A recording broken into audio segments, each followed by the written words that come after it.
ખુશી માં છે.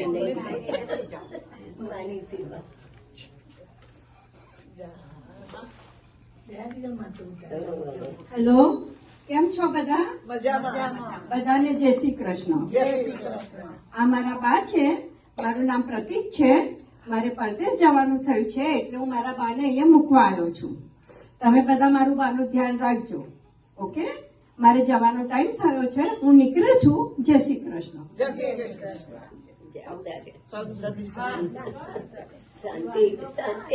હા, આવો બેન. શું નામ છે તમારું? મારું નામ શારદાબેન છે. મારું નામ શારદાબેન છે. કેમ છો તમે? બસ મજામાં. મારો દીકરો છે ને એ પરદેશ છે. દીકરો અને બહુ બે પરદેશ જાય છે એટલે એ મને છે ને થોડા દિવસ માટે અહીં મૂકી ગયા છે અને પછી થોડા દિવસેથી મને આવીને લઈ જશે. હું થોડા દિવસ માટે જ અહીં રહેવાની છું. સારું, કશો વાંધો નહીં. કેમ છો બધા? તમે બધા કેમ છો? અમે બધા મજામાં છીએ. જય શ્રી કૃષ્ણ. જય શ્રી કૃષ્ણ. મારું નામ ધર્મિષ્ઠા અને હું તમને આ બધાનો પરિચય કરાવું. આ છે જયાબેન, જય શ્રી કૃષ્ણ. આ છે રશ્મિબેન, જય શ્રી કૃષ્ણ. આ છે મંજુબેન જય શ્રી કૃષ્ણ. અને આ છે કુંદનબેન. જય શ્રી કૃષ્ણ. જય શ્રી કૃષ્ણ.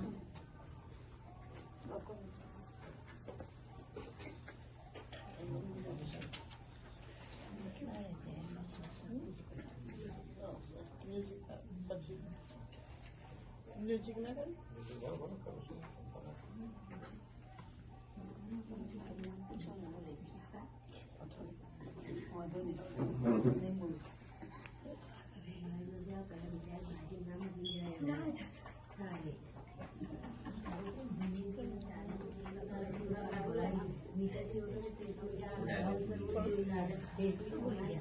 वो डायलॉग नहीं भी बच्चे म्यूजिक को कहते हैं.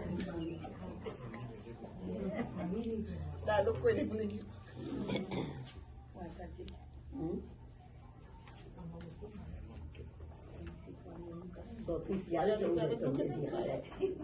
एक रिंग से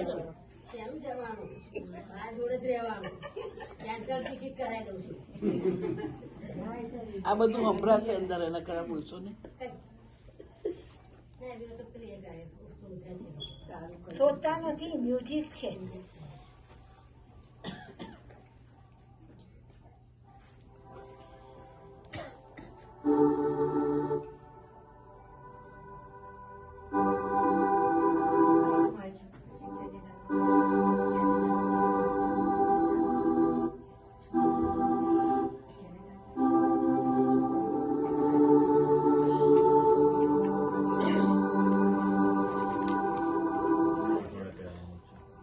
સ્ટોપ. શારદાબા, એક મહિનો થઈ ગયો તમારા દીકરાનો ફોન આવ્યો નહીં. ના હવે ના હવે મારા દીકરાનો ફોન જરૂર આવશે. એ મને ખૂબ જ યાદ કરે.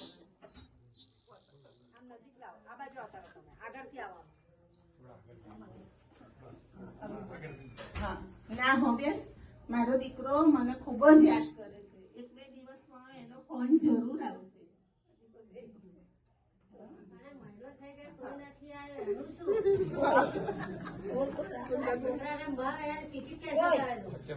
કેમ છો શારદાબેન? જય શ્રી કૃષ્ણ. જય શ્રી કૃષ્ણ. તમને એક વાત કહું, ખોટું ન લગાડતા. અત્યારે આજકાલના દીકરાઓ બહુ આવે ને એટલે માને ભૂલી જાય. ના હવે મારો દીકરો એવો નથી. મને ખૂબ જ પ્રેમ કરે છે. મારો દીકરો બહુ જ ડાયો છે. એનો ફોન પણ આપવો જ જોઈએ બે દિવસની અંદર. ઓકે શારદાબેન, જય શ્રી કૃષ્ણ. કુંદનબેન જે વાત કહે છે એ બિલકુલ સાચી છે. કુંદનબેન જે વાત કહે છે એ બિલકુલ સાચી છે.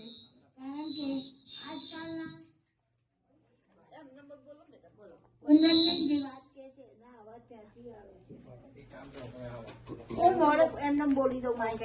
એમનામ બોલો, એમનામ. શારદાબેન, કુંદનબેન જે વાત કહે છે ને એ તદ્દન સાચી છે. કારણ કે આજકાલના છોકરાઓ બહુ આવે પછી ખબર નહીં કેમના મા બાપને ભૂલી જાય છે. એ આપણને ખબર નથી પડતી. ના હવે